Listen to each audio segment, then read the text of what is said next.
Hi, happy Monday. It's Meredith. I'm here with our message for the 15th of November. We will be taking a look at the Modern Witch Tarot and all our favorite oracles. And before that, I want to thank you for all you do to support my channel. Your likes and shares, views, comments, they're all appreciated. Okay, so we'll start with the Sacred Traveler Oracle. What are we likely to encounter in the journey today? Unknown territory. Ooh, a little bit of the unfamiliar. You are exactly where you need to be. That says embrace the unfamiliar as we encounter it. That's kind of exciting. There's a bit of surprise and delight in that, right?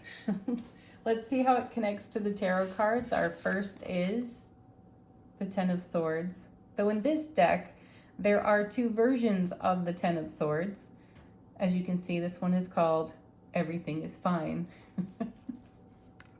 It might not look fine because, you know, the assumption, the conclusion leapt to on the Ten of Swords is this person's not getting up. The nickname of the card is the Fallen Master. So this person is indeed getting up. And this Fallen Master looks a bit unconcerned, right? She's staring at her phone. Maybe. Oh, that got my funny bone. Maybe she's just Googling about the next horizon. Oh, if only. All right, well, there it is. Ten of Swords. We do get up. We've come full cycle, full circle with an experience in our world. And this suit is about our thoughts and our words. And my feeling here is, as I'm looking at the card, we can pin ourselves to the ground with the buffet of thoughts that are circling. And as fear, discomfort arises, it's easy to tell the old tale and the old story that supports why we're down there on the ground with 10 swords in our back, right? There's a connection here to self-sabotage, which brings up for me the Devil card. So we may have been sorting through some of our most persistent thoughts that have pinned us down. And the beauty of this card is that we get up. We recognize this. We look to that new dawning horizon there in the background, and we head for it, which is fantastic. And I feel that this card is representative of how we've come through the 1111 portal. We are in some of the unknown. We're having experiences that are unfamiliar, which is wonderful because we look to the familiar. Oh, you know, the way we speak over our own lives in self-conversation, right? And now we recognize, as we're aimed at an eclipse near the end of the week, just a few days away, we can't take all this BS with us, nor are we willing to. So we're exactly where we need to be between that 1111 portal and the oncoming eclipse. And there we are, like the Ten of Swords, recognizing how we've come full circle with a way that we behave in self-relationship that will not serve us going forward. Ooh, that's intense. Whoa, look at that. Now the Queen of Swords. What a perfect card, because in the progression of the suit, you run ace to king, queen and king. And tens are the top of the numbered suit as we enter into the court cards.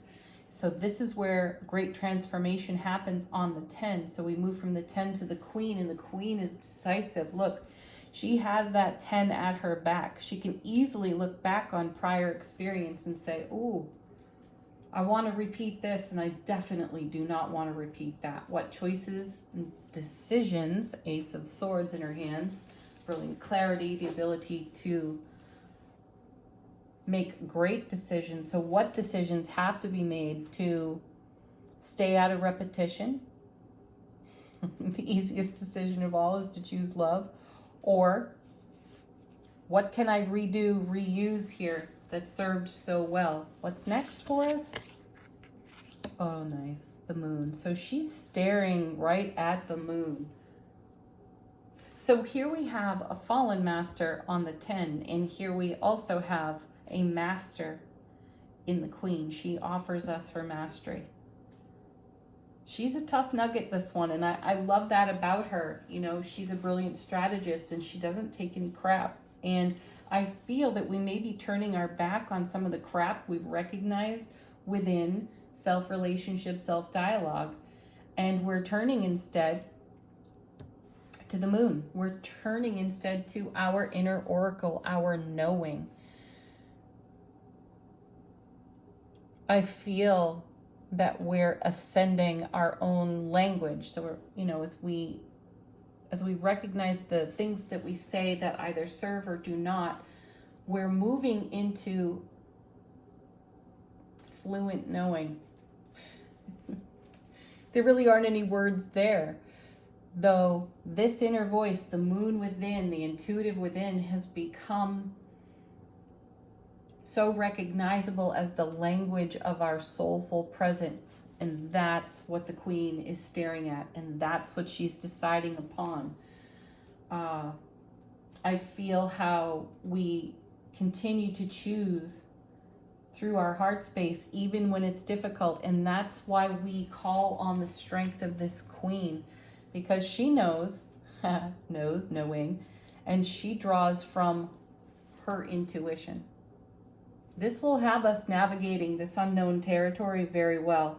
We'll embrace rather than resist the idea that we're exactly where we need to be. It's quite beautiful. There's a lot of unknown there with the moon. This, though, opens that doorway of surprise and delight spoken of on the unknown territory card. So the atmosphere is positively charged this way. We may encounter some of this, you know, outdated ego speak vulture thought on the 10. There's no drama in that. We're actually joyfully embracing it. We actually have a funny bone over it. We can laugh with ourselves because we have this kind of wisdom and this kind of knowing. And we've been in unknown territory before. And we can reflect on that, and we can see how it might have been uncomfortable, but in hindsight, we really did embrace it. All right, let's take a look at the bottom of the deck. Our first here. This is from the universe. This is what's in the unseen. And we have the 10 of Pentacles. So I love having two 10s in a reading. They really do support each other. So here again, we've reached fulfillment on the 10 of Swords, and we're reaching fulfillment here on the 10 of Pentacles. And the universe is revealing that to us through our intuition. So we may not see it, sense it, feel it exactly in this moment, but it's rising up out of our knowing on the moon. Ooh, and then 3 of Cups, a celebration of the 10 of Coins, which is living in fulfillment on our foundation. One more. The 4 of Swords, beautiful. Stability, rest, relaxation, peace, and ease as we prepare for what's next. And what's next is the surprise and delight out of the unknown territory card. All right, our final card from Divine Abundance. Something to contemplate today. Courage. Let me be open to courageously take the steps that are shown through our knowing in this journey. I love this deck. It just, as I keep saying, it continues to confirm the entire reading. So leave a message. Let us all know how you are traversing your unknown territory. Have a beautiful Monday. Namaste.